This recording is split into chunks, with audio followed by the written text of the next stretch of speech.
most Western politicians won't say, but you've said it's a genocide in Gaza. Does that mean that Canada, your government, Justin Trudeau, is complicit in genocide?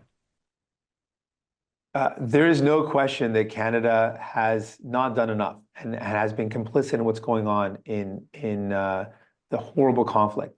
And let's be really clear: this has been a war that has killed innocent children, innocent women, families.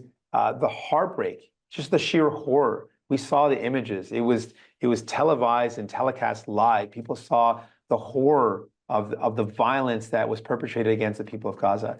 It is heartbreaking. Anyone who has a heart, any human can look at that and say it is wrong. And the fact that how wrong it was, how horrible it was allowed to go on for so long with so little opposition is also really demoralizing and heartbreaking as well.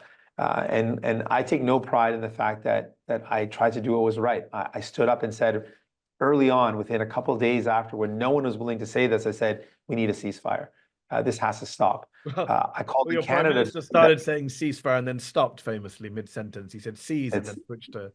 That's right. So we put pressure on the Prime Minister to change his position, and it took months and months, and finally he changed. We said we need an arms embargo. We said beyond that, we need accountability.